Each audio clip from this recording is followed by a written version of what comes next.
Welcome to Forever Exiled. I'm Justin AK Tags. And I'm Tyler, Wrecker of Days. Episode 303 of our podcast together, and we're going to see how this goes. We have some technical difficulties. On both ends this time. On both ends. It's not just Justin's, what's the word? When somebody's a technological idiot. I didn't even say idiot, right? I said idiot. I thought you did it on purpose. No, idiot. that would have been way better if I did it on purpose. Yeah. Well, we'll see how this goes. Big shout out to our patrons. We're recording this very early, so if anybody signs up, we'll shout you out next week. But thank you to everybody who resubs up this week. And Patreon gets access to After Dark, which is just more of us. It's our podcast after the podcast. We just keep it going. On and on and on. Yep, but no, this week we're recording early. I'm camping. On our usual time, we're going for yeah, that's right. Where are you going? Yeah. I'm going to Victoria. And cool. And you're camping. Where are you guys going? Yeah, going to Manning. Oh yeah, I haven't been camping in Manning yet, but it'll be nice. I got a spot. Camping? No, been to Manning a billion times, but I've never camped there. But wanted to make sure we got a spot right close to the river. It's the closest spot I could find to the river, but I don't know if the booking site is if it's actually close or not. The site looks close. The pictures looked close, but I don't know. So we'll find out. But anyways, looking forward to it. Yeah, the kids love camping, so it's nice. We used to camp there when we were younger. And I remember one time in particular camping there, and I went fishing with my dad and my brother, and there's a bridge that goes over the river. So my dad and my brother were fishing off of the river, and I had gone across the bridge and down the river and was fishing on the edge of the river. And so I can see the bridge, it's not that far away, maybe 200-300 feet away. And I'm fishing, and all of a sudden my dad just starts yelling, "Justin, get up here now." I'm like, what the heck? He's like yelling at me like, now. I grab my stuff and I start running, and I as I'm running towards the bridge, I got to turn left to get onto the bridge. As I get to the spot where I go left onto the bridge, like 30 feet, 40 feet down the bank, just in front of me is a massive bear. And my dad was saying that he was nervous that he was going to have to step in front because I was like not getting there fast enough. And so, yeah, I think that was our last Manning trip, actually. I feel like we had issues with bears, noises, or bugs or something. My mom was From like, that went on, you went to RV parks. Yeah, and you don't know why. Total I don't know why. Yeah, it's so odd. Anyway, that'll be fun. How long are you going for? 3 nights. Sweet. This is with more family people too, right? That's right. Like we're going with my in-laws this time. Sweet. Are you guys all at the same campsite, or? Yeah, I booked a double site, so we'll be doing that. And it'll be a lot of fun. It'll be a lot of fun. Sweet. I'm going to be in Victoria, I think, when you come back, because when are you back? Saturday. Yeah, and I'm leaving Sunday. And then we're gone just right. That's why we couldn't do After Dark that night, because you're taking off the next morning. Yeah, so our timing was a little bit weird for this one, but you know what? It's a summer episode, Ty. It is. It's a summer break episode. Yep. That's right. I don't care about talking about our weeks because it's been like 3 days since we talked to each other, unless you got something fun. Right. No, man, my computer's going to need some looking into. So I know you're busy, but I think you're going to have to take it apart or teach me how to do it so that I don't bug you anymore.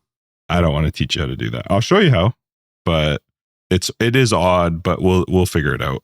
Tyler has got some temperatures that are far too high on the CPU when doing nothing. Normally your temperatures wouldn't worry me if you were like in the middle of a game or like something heavy, but doing nothing, sitting at that temp, we gotta fix that. It is random. It's probably just thermal paste stuff, right? Come over with your glue gun. That's what we'll do first. I assume your thing's not like caked in dust because it's up on the desk, so it shouldn't be. No, and we're very picky about dusting things out, and right now it's running at 60C. Yeah, but even that's a little bit high for doing nothing, but like even 60's high for nothing? For nothing. Yeah, I mean mine sits probably at like 40, 45. Granted, I have way more cooling in mine, but really 60's not never bad. In my life since we've had this MSI center. Yeah. Easy to look at. I've never seen it below 50 in my life. Your system, Tyler interrupts me right in the middle of talking. Pause. Thank you, my friend. Backup's still on?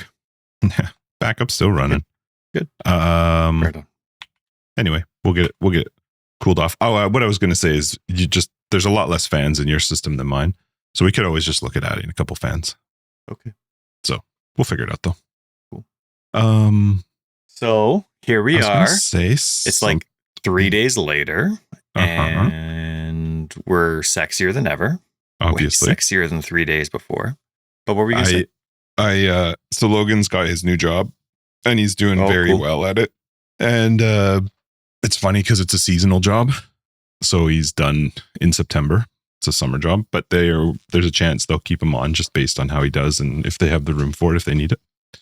But he's turned into quite the salesperson because, like when you finish going to some places and they're like, oh, there's a thing you can fill out at the bottom online for whatever.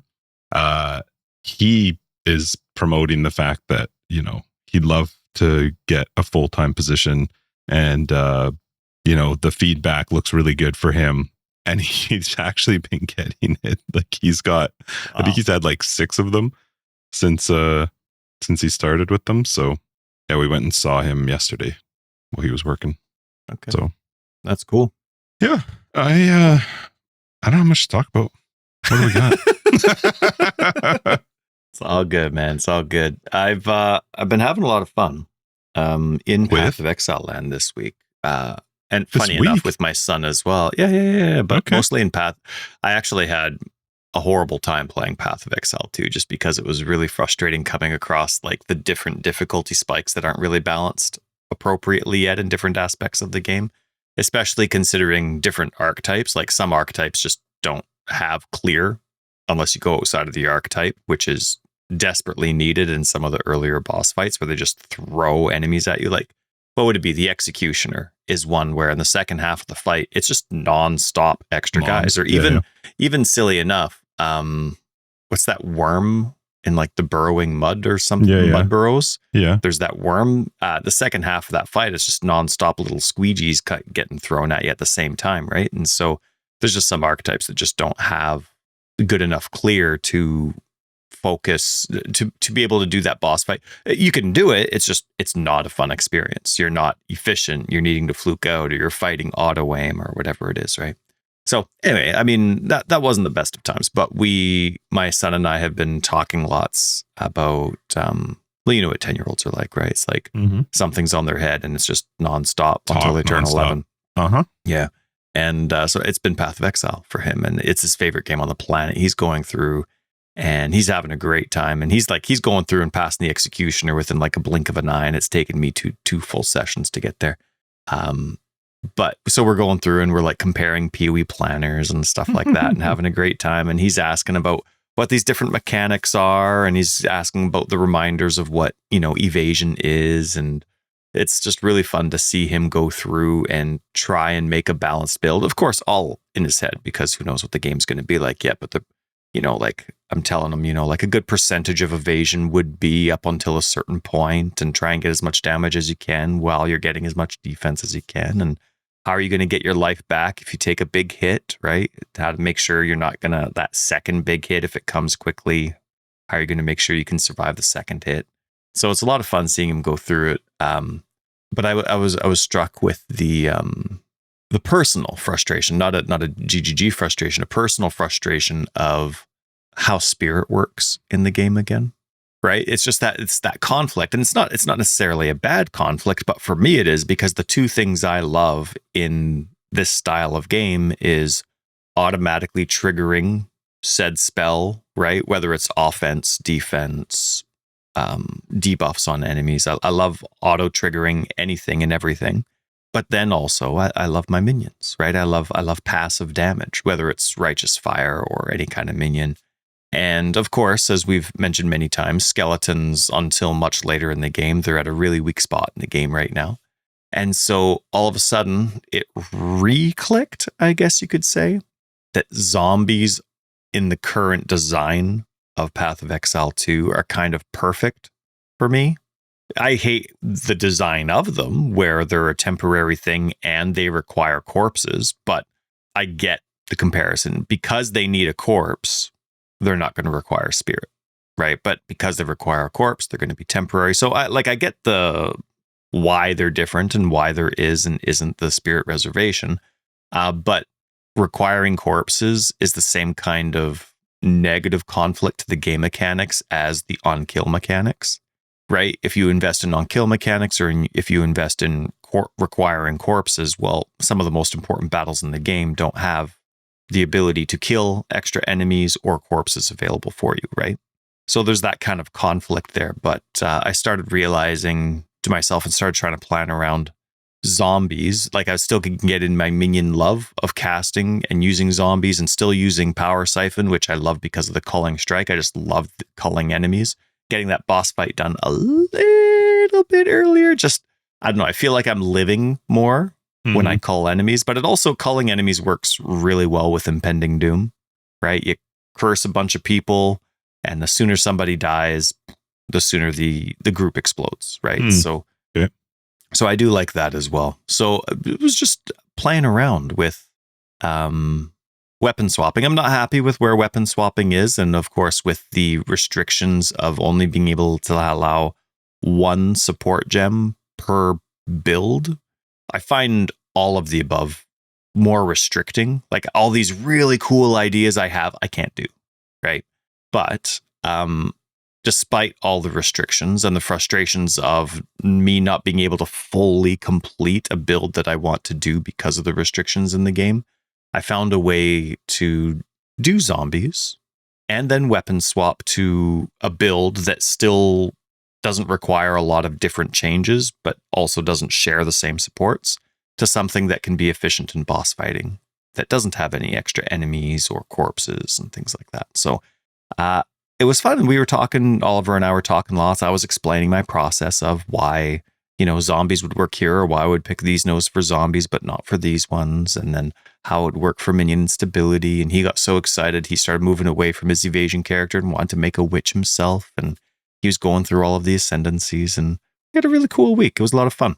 Did he make another character, or is he still playing? Oh yeah, he has I had to restrict him because he does so on Xbox. For those that aren't familiar with Xbox, they have a really cool family sharing feature where somebody who has the online subscription for Gold, or I don't know, I forget what it's called, Game Pass, they can pick one console to be their home console, and any game that they have access to, either via subscription or purchase, they share that with anybody else that's logged into that specific console. So, I can buy Elden Ring, and then anybody in my family can play it, right? It's like the same, like it's their version of, hey, you purchased a disc here. Yeah, you can borrow the game for a bit. Only on that console?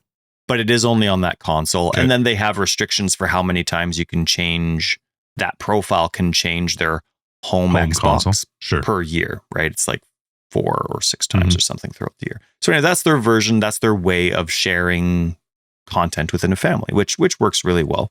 Now, in Path of Exile's case, which would normally be a free-to-play game, and anybody, as long as I gave parental permissions, anybody could play that game because it's free-to-play. But because this is a paid exclusive access, they don't let me share that game. It's not like I bought Elden Ring and I can share it with anybody that uses that Xbox. And it's good that they do this, of course, but that's just how it works. Because this is like a paid access beta, I can't share that game. So Oliver has to be logged in as me when he plays. But he has so many good theory crafting ideas, just like all of us, right? You have a million different ideas. All of a sudden, you have a million different characters started. So I've restricted him to 3 characters, which now is like a living hell because he has all these cool ideas, but he has to delete one. Right. Yeah. Well, because I'm going to get to the point very quickly where all of a sudden I'm at my, assuming the cap is 24, like the other, is it 24? I don't even know what it is. I know, because you kept buying an extra slot. Yeah, so I have no idea. You would need one, whereas I would just delete my lowest level character. I stopped doing that, standard. But yeah, I was doing that. I had my brother over on the weekend, and he was asking me, he's like, "So you playing Path of Exile?" Because he's played before too, and I said, I played through the league, and I haven't played Path of Exile 2. I'm waiting for the next release, and he's like, "Is it free yet?" And I'm like, "No, it's still in its early access." And he's like, "Oh," he's like, "When does this next one come out?" I said, "In August." He's like, "Oh, is that when it'll go free?" And I'm like, no. That's going to be a minute. Yeah, it is. But hey, like, this new schedule they have is exciting because, I mean, we've been making fun of them since the beginning of beta. sometimes out of frustration, which I guess is disappointing when you reflect on your own character, but also just because some stuff's just fun to make fun of, and it was just being silly and just poking fun, right? But it's reassuring that they're back to kind of like the style of schedule that they like, and that's, of course, gives you the impression and the hope that they're going to be even more efficient than they have been with their releases. And as much as we would say, hey, they should be doing this or they should be doing that, when they have come out with releases, they've had an insane amount of content.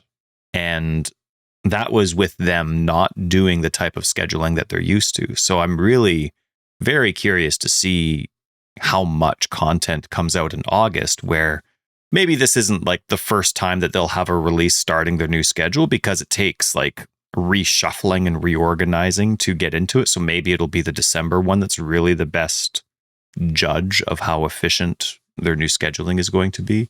Nonetheless, I'm very excited for August, because even if half of that time frame they got bit back into their old routine of things, I'm really curious to see how much more content or how efficient this content is. I just have the impression that it's going to be better overall than what they've done, without that being a criticism to what they've come up with in the past.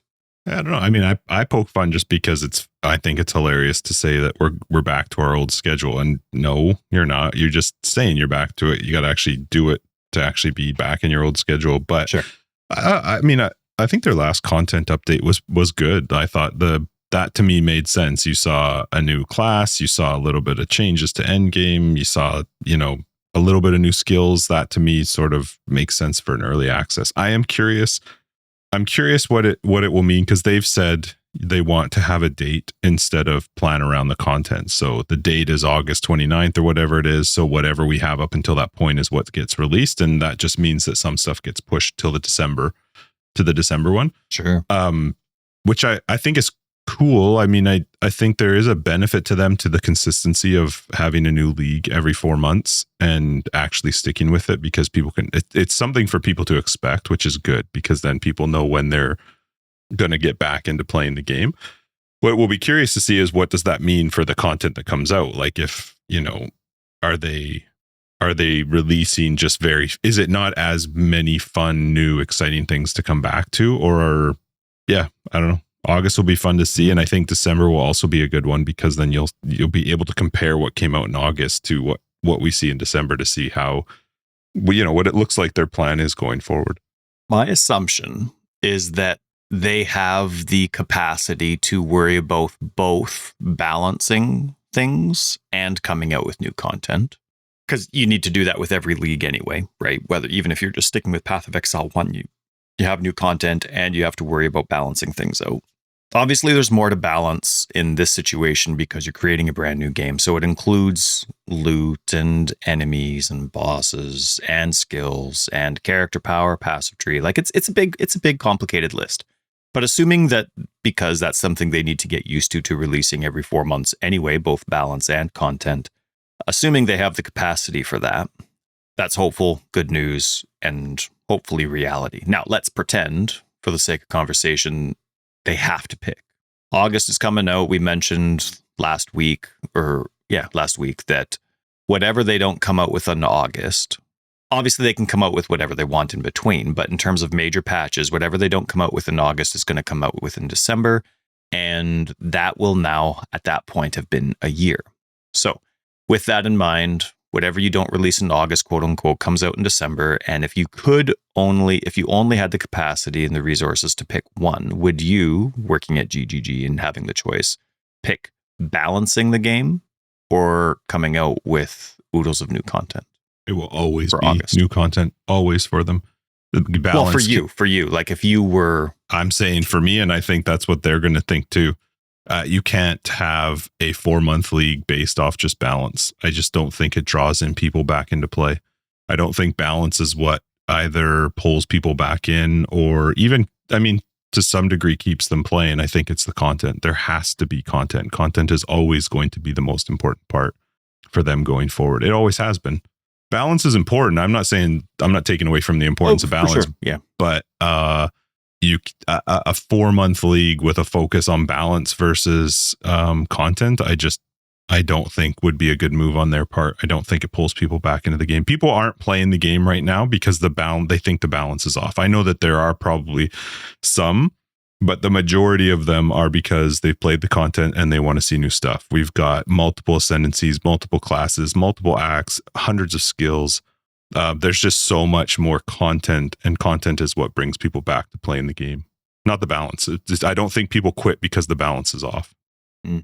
I do, but I do think people quit because balance is bad. It limits your ideas, and the whole reason for Path of Exile being what it is ideas, theory craft. But balance isn't that.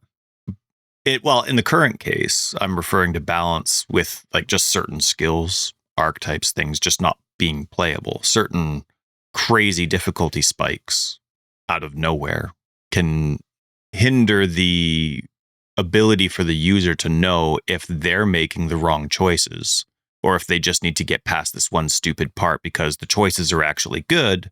It's just this part of the game's really stupid. So it definitely can, because the whole reason people play, the thing that makes Path of Exile big, the thing that makes the passive tree big is the validity of all of it. If a third of that is valid, the game's only a third of the size that it technically is, right? So, but I totally agree. Like, you still need the content, and that's of course why content has always been coming out every 3-4 months, along with whatever balance passes that they can do. So I agree. I'm nervous for them, but excited for them all at the same time. It's quite a unique milestone or stage, I guess you could say, of beta. When I'm looking at PoE Planner or Path of Building, I see lots of blank circles. A lot of ascendancies don't exist. Classes even don't yet exist. Do you see any ascendancies that currently exist obviously we don't know what's coming in terms of ascendancies. We can guess, of course. Like, there's some pretty thematic things that are out there, like an assassin, for example, isn't out there yet. Druids aren't out there. There's a lot of the Templar stuff that doesn't exist. And even on the south side of the tree, there's just complete classes without it. Whereas, now we have some classes like the Witch that are completely full, right? Out of nowhere, right? Do you see any current ascendancies, because that's all we have for knowledge right now, that just don't really seem to fit, that might, without knowing what's coming for other ascendancies, that already kind of need like a big reshuffle on what their theme is? I never played the Merc, so I can't say anything about the Merc. As much as there are some ascendancies that maybe bother me a little bit or that I wasn't super happy with, I would be sad to see them fix them, opposed to coming out with a new one or new ones. I don't want them to fix a class or a build that I've tried. I want to try something new. I want to play a new class. I want to see the new ascendancies. I don't want to see them balance an existing one if that comes at the cost of seeing a new class or ascendancy.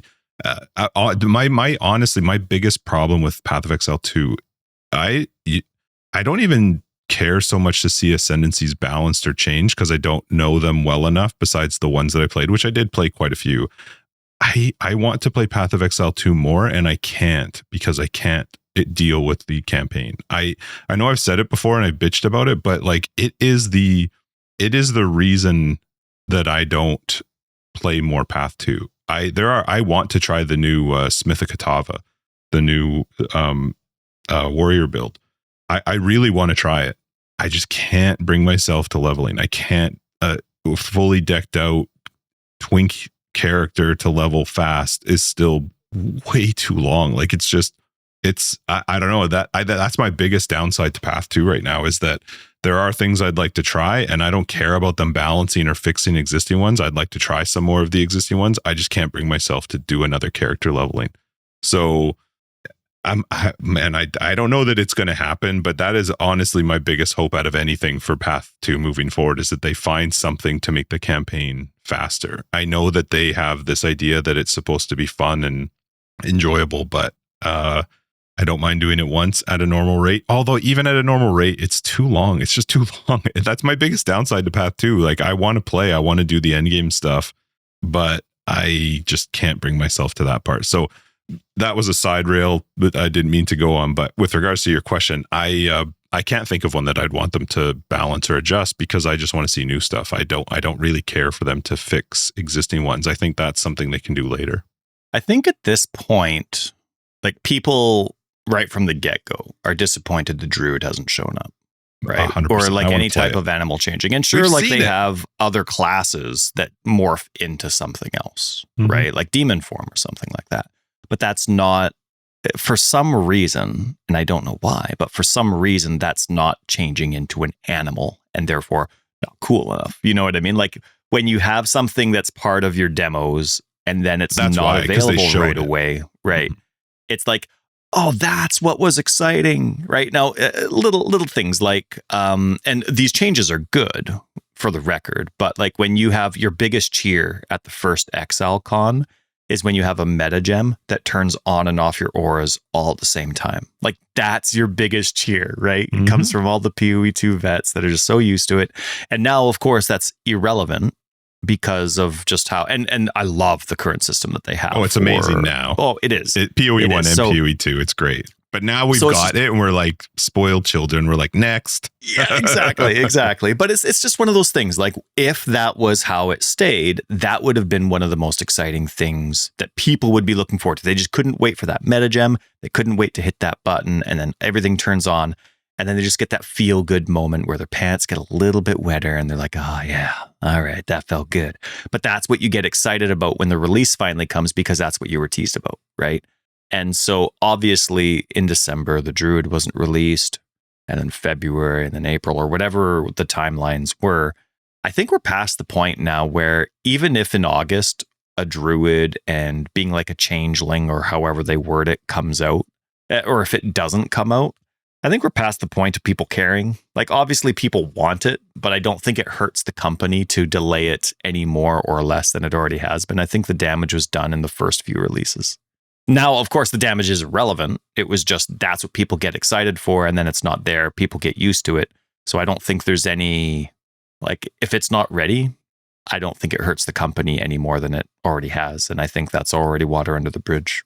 I thought I saw somebody say, I don't remember if it was in our Discord mention, I thought I saw a comment that somebody had said that Jonathan or somebody said there would not be any new characters in the August release. I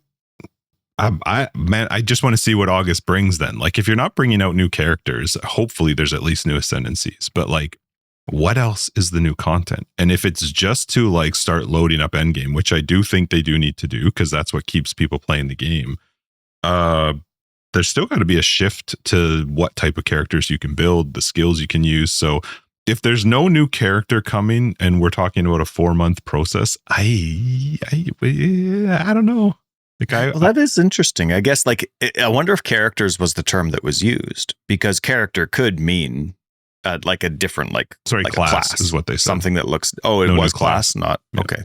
Well, in that case, then, yeah, I mean, new ascendancies are exciting. I mean, I remember when the game hadn't been released yet, and all we cared, like they keep talking about features and skills and skill combos, and in a humorous but real way, you and I were like, I don't care, man. Just like all I want is the list of ascendancies. That's all I want. Classes and ascendancies. That's what I want. Just give us the ascendancy trees and let us go. Right? Just let us spooge a bit. And I guess that's the same for me now. Like, I'm frustrated that my favorite archetype is almost non-existent to level with, and considering how the campaign is, that's a frustrating combination.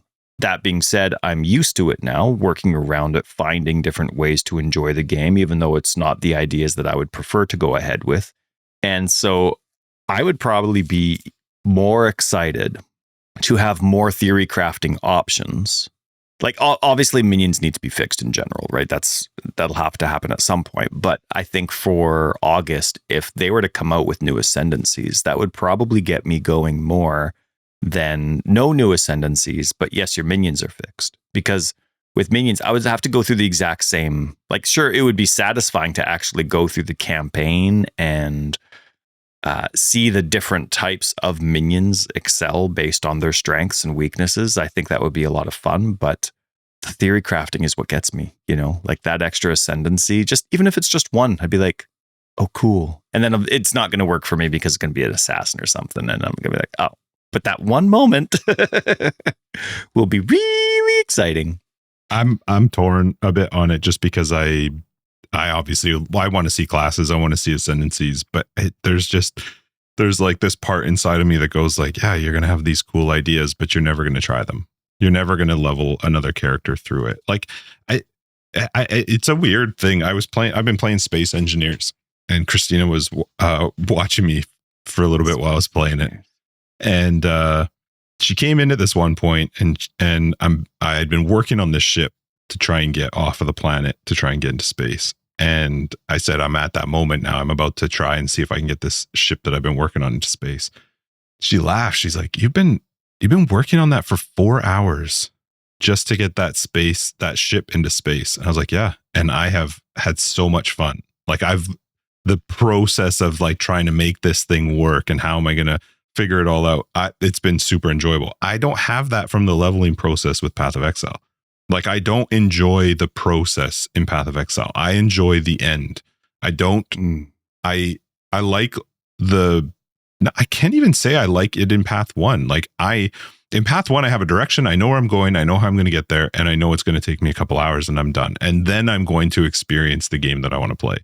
And Path 2, I get that there's this new experience, and it's the campaign was fine. It was fun the first time that I played it, but because it's too long to get to the fun part for me, there's not the same enjoyment in leveling in Path 2 as there was in Path 1. I don't find the skill tree as enticing or exciting as I did in Path 1. So I because I want to skip the process or make the process as fast as possible. It's just tough because as much as they might come out with new classes and ascendancies and I'll get excited for it, I am excited for the Smith of Katava.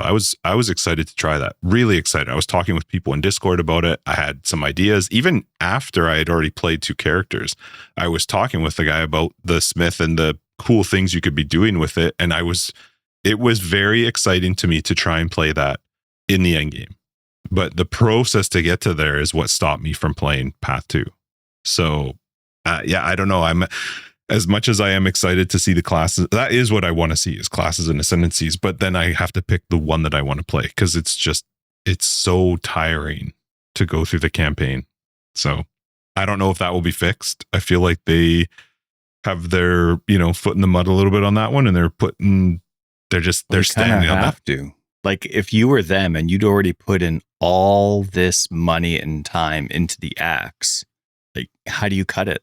I don't know if you don't honestly, realize how conflicting it was to what your game's actually all about. Like, even when I go and I'm going through, and I've been doing the axe many times now, but when you go through and it's like, okay, now go talk to this person over here, you have to actually click on them to progress the quest, which is opposite of Path of Exile 1. Mm-hmm. We loved that you could just go and get everything you needed, with the exception of Ciosa. Mm-hmm. Who you had to click on to start. You could just go and get the items, then come back, and then everything was skipped. Whereas in Path 2, you can't do that. You actually, there's a couple quests that you can, but for the most part, it's like, okay, you have to go here, you have to come back, you have to come here, and you have to come back. Very similar to when you're going to like Tetra and Venya or whatever their name is, and you have to get like the poison vial. Yep. Before you can go into the desert area in Path 1. But you can plan that so efficiently that you still are only coming back one time and talking to them, and then you go back.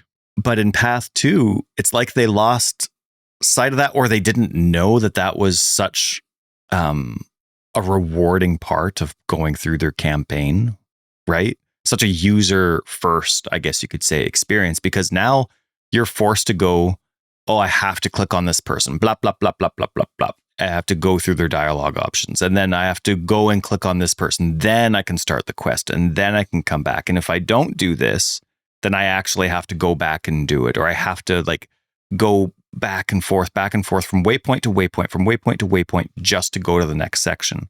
And that kind of stuff is disappointing. At the end of the day, all it is tedious, but it's disappointing because it's like too much change, I guess you could say. It's not like the sequel's taking the best from Path 1 and then just expanding on it. It's almost like it got lost in, oh, well, what about this change? What about this change? What about this change? And it's forgotten a little bit of what was best about the game. And these are little details, just little details. So, and maybe these are things that can easily be fixed with how the coding works for quest progression. I think that would be really great if it could. If I look at the act through act 1 is decent. There are ways to efficiently get through the act. There is still some back and forth. There is some talking. I think the zones just need to be massively smaller, and I don't think it's terrible. Act 2, why can't I think of Act 2? What's Act 2? That's where you're going, through Jamiroquai. Act 2 is too much back and forth, and then you got to talk to this person, and then you got to go to this spot. Also, I can't figure out, sometimes when you go to a new zone in Act 2, like you move the caravan, sometimes the door is right there, and sometimes you have to walk down to the door that drops. I can't figure out why. Sometimes the exit is right at the spot where you just pick the new place to go to. Sometimes it's not. Act 3 is brutal. Act 3 is way too long. Not only is it too long, the zones are way too big. Like when I looked at that thing that tracked my time, Act 3 took up well over 50% of the total time to level if you compared it to Act 1 and 2. Like, it's just too long. It's too big. Go ahead. No, I was just going to say, I think they just the zones need to be smaller, and you need to be able to go through the areas, do the things you do, turn it in. And then there might be a next step to it, but I don't want a 1 step, then 2 step, then 3 step, then 4 step. It draws it out a long time. It kind of conflicts with the ability to pause the game. The ability to pause the game means you can be interrupted, or your life, your game experience can be just as interruptible as real life, right? And that's great. But when you have massive instances, and let's say you need to come back to the game later, like, it's really great that wherever you are in a map or in the game, I mean, I guess in mapping you lose your instance, but when you're in the campaign, it will load you exactly where you were before. But when your whole fog of war resets and you have this massive area, that's not helpful. You know what I mean? Like, if you're going to be interruptible, it needs to be convenient to be interrupted. And if you have massive areas and you've gone through half the area, okay, well, the area that I'm looking for isn't in this half, but now it's time for dinner, right? And in console land, like, I get that there's PC people that don't really get this because your PC just stays on, but in console land, and this is something that GGG does need to consider while they're doing this, now that you're in both worlds and they're the same instance, same compatibility, in a console, when your controller disconnects, it disconnects you from the game. Right. And I think that's an option within, like, if you get disconnected when the controller turns off or not. But there's still the prospects of consoles turning off after it's been inactive for an hour and all those different types of things. And then when that happens, you load the game back up. Sure, yes, you go back into the same instance, but now your fog of war is completely gone. And that's not interruptible, I guess you could say. That's not helping me live my life, like the same conveniences of, like, pausing the game or the purpose of putting me back in the exact same spot. There's no point to it if it's not beneficial to me. And if I only have half of this massive area unlocked, okay, what I'm looking for isn't here based on the enemies that I've killed. Like, remember when you're going through, you're on the way to Doriani and you got to find these soul cores, right? Mm-hmm. And then you got to put them in. And it's just before you fight. And I love the boss fight, that, like, laser stone snake thing that comes out, right? When you're walking around with Alva. So there's a medium soul core you use on the right side and a medium soul core you lose on the left side. But those soul cores aren't necessarily found on the right or left. They could be, they could be anywhere. Like, right. But that area is huge. Massive. But when you die, right, that all gets reset. If you die. Which obviously I never do. Yeah. But it's also the same for when you pause the game for dinner and you come back 2 hours later, right? Where have I been? Oh, crap. The entire fog of war has reset.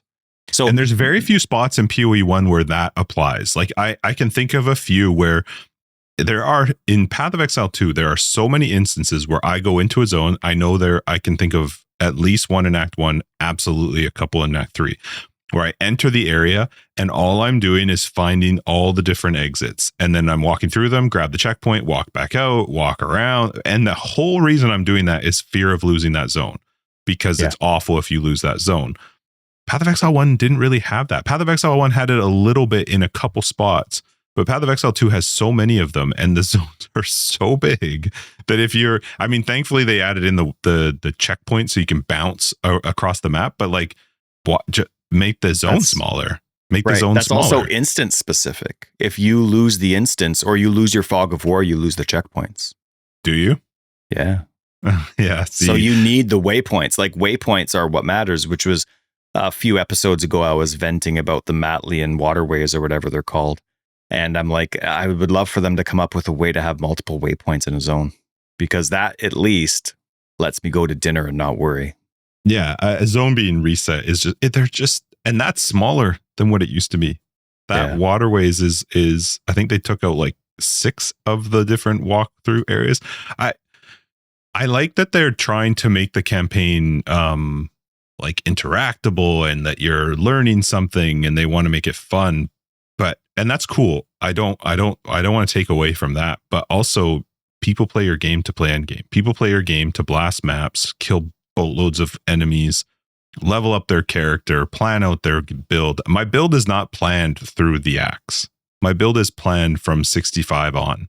So like the campaign is there just to get me to the end game, but it shouldn't be the hindrance to me getting to the end game. It just, yeah, I don't know how you make it shorter. I have no idea, even if, like, you know, when you add the 3 more acts that they're planning to add, I don't know that shortens it, because I would hope that their next 3 acts are like Act 10 in Path of Exile 1, where you're like, okay, just do these 3 things and I'm done. It would be nice if they had some sort of XP cheat system in the game where if you were able to like kill the end act boss much earlier than you should be able to, you just kind of get that bonus XP to get you ready or the same level when you're starting the next act. You know what I mean? So that no matter what you did in the act, if you were able to finish the act, you just kind of were able to start the next act at the appropriate level, because then it would allow you, and I get that's totally anti-RPG, you know what I mean? But this is an RPG with an end game, and that's what we care about. And it would really help that, can you hear me okay? Yeah. Okay, sorry, no, my computer just went from 60 to 85 really fast. And well, I just saw like my Audacity chug a bit, so I just want to make sure you could still hear me. But it would, I don't know, that would be one way where it's like, okay, everything's random, everything's going, but I know where I need to go in a way, like, despite the fact that things are random. I've progressed here, I got this, let's just keep going. But there's also that, because the areas are so big, you have to kind of go through with the XP process too, right? I have a solution. What? If they're going to keep the areas like they're going to keep, when you go through the axe the first time, any subsequent character you get gets a 50% movement speed buff until they beat the final act of the new character. Just let me move faster. And that is actually all I need. I can finish the axe way faster if I can move faster, because I can plan on my damage is going to be fine. I already can use items from my previous characters. Just let me move faster.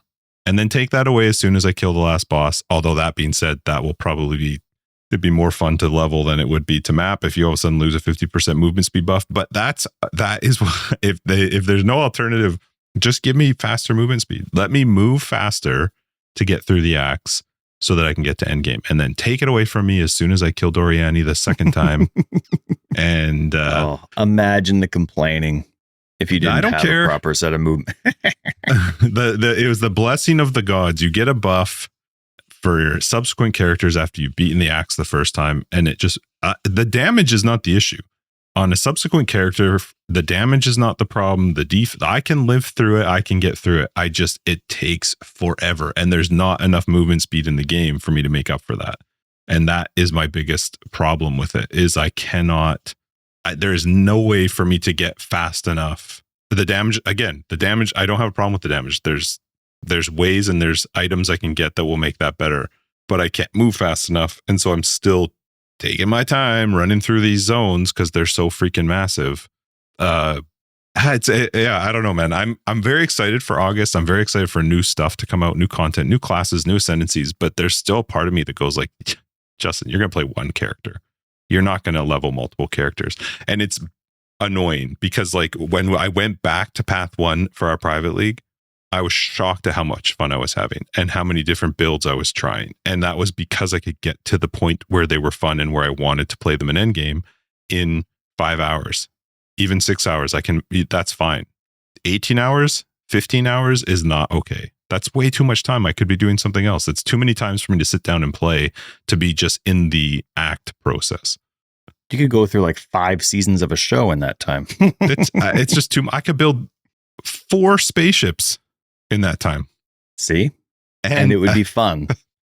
The thing is, they do correlate. I know it sounds stupid. I'm talking about space engineers, but that 4-hour process of building that spaceship and then getting it to work and getting it into space, and now I'm into the next process of the game. That is the same feeling I get when I build my character and I get them through the leveling process or the act process, and now I'm into the next process of the game. I'm into the next stage of the game. I'm now in end game. Now I can like figure out whatever I want to do, but that process can't be so drawn out that it makes it a hindrance for me wanting to play it. That's just how I feel about it.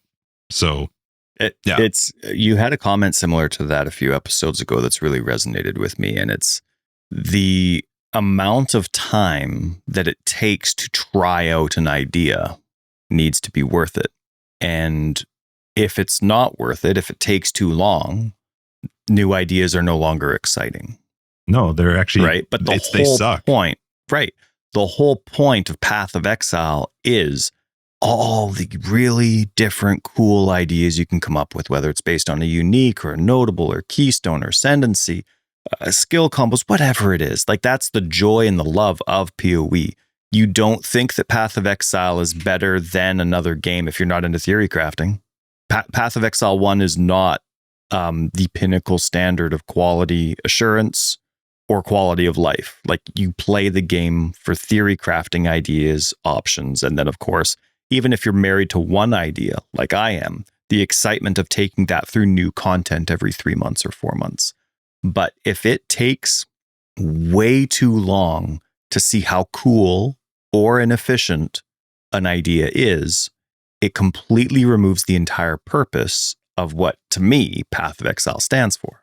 So, and you said something very similar to that a few episodes ago, and it's really resonated with me, which means, in my opinion, they've gone in the complete opposite direction.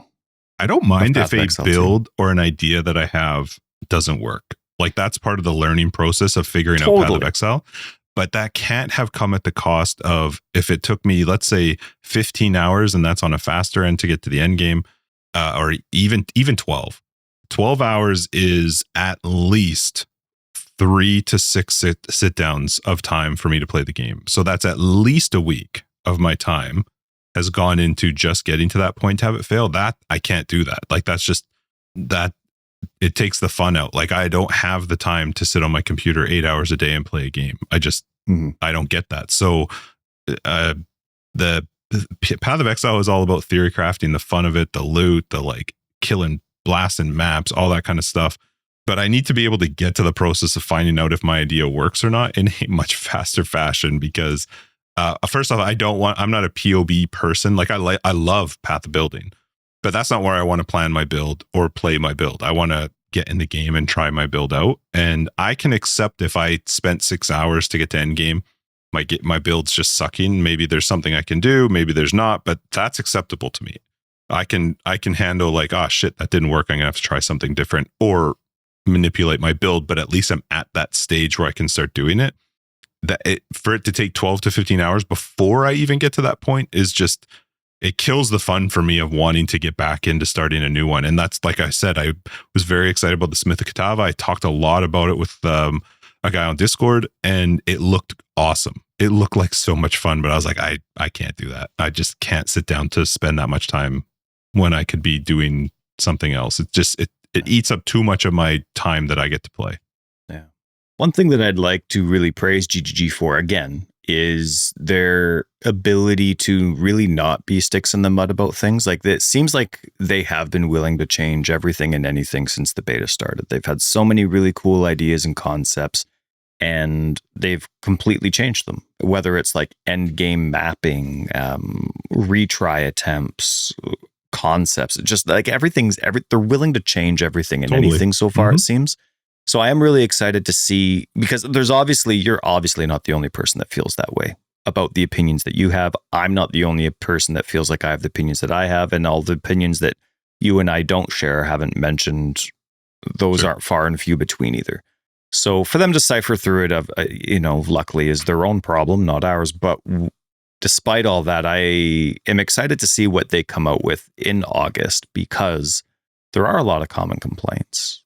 Maybe they're irrelevant because they are attempting a different direction, and maybe that's why they're keeping the first game, right? If you like this, stick with the first game. If you like that, stick with the new game. But I am curious to see how separate and similar each game ends up going, and the decisions that they make to make them what they are, either a replacement or a separate style of ideas that they couldn't really apply to the first game. I still find, though, that no matter how much fun people have in Path 1, I love dodge roll. Yeah, that is true. I do. Thank God they brought pause, though, in Path of Exile 1, because that is still my favorite feature they've ever added to the game. Just an interesting note that I was thinking about, though. I have yet to spend money on Path of Exile 2, and that is extremely odd for me to have not bought a supporter pack. And I went and played Path of Exile 1. We did a private league, and then I went and played 326. I didn't, but I was very close to buying a supporter pack for Path of Exile 1 because I was having more fun in that one. And, I know they're making good money on both of them, but the fact is, if I don't have that fun and that reason to play, I don't spend money. Like, I need something that keeps me in Path of Exile 2. And for me, it's the trying new builds, doing new things. And it's just weird for me to have gone this long and not paid anything for any piece of MTX or anything. Even the hideouts, which I look at and I go, oh, those are great, they'll be fun, but if I'm not playing and I'm not in them, what's the point of paying for them right now? So I'm hopeful for August. I am very excited to see new stuff come out. I just hope that they also find some way to let me experience it faster and more often. I'm really curious where they're going to go with that, because it's not like it's just they have a weird spot to be in, because they need content for the end game, but they also need to let people get to that end game. Because we've referenced it so many times before. Chris says he knows they've got you when you get to end game. When you get to maps, they know they've got you. They need to still have that mentality, because that is an ARPG. It is not the campaign ever. In any game I've ever played, any ARPG I've ever played, it's not the campaign. It's the end game that I'm playing for. So I don't know how we talked this long. I thought this was a summer episode that we were going to wrap in 20 minutes and be done. But this is what happens. This is what After Dark is all about. Typically, that's right. Mm-hmm. Just less drinking. Yeah, that's right. That's right. Hey, but we're late. It's already 11 a.m. We should be 2 drinks in by now. No kidding, eh? Do you have anything else? Or can we wrap this? No, I got to take off. All right, sweet. Forever Exiled 303, Justin AK Tags. Tyler Recker of Days. Patrons, we will see you in After Dark, because we are still going to record that before we take off for our summer vacays. And what do we got? No, we got a website? No. You can keep that in, but you have to fix that. Nobody. Vacays. We're taking vacays. Yeah, right. No, I'm going to put glasses on you and then punch you in the face. That's what vacays going for a vacay tomorrow.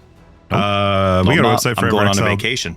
.com. We have a very fun Discord. Oh yeah, we have a car giveaway happening. If you missed out on that, car giveaway's happening. It actually ends next week, I think. August 1st. Once we're back. So after the next episode. Actually, is it then? Are we recording before that one? Nope. So this is the only mention of the car giveaway. Maybe put in the description. What else? Nope. Not gonna Patreon happen. of the Way Support the You podcast. need to listen. Yeah, you got to listen. That's true. Way Support podcasts are on the website and down below. Thanks, everybody. Have a great week. Vacay. Gosh, I hope you get hit hard. Except not your back, but like face or nose, or maybe have your ears boxed, cauliflower ear. Sucker.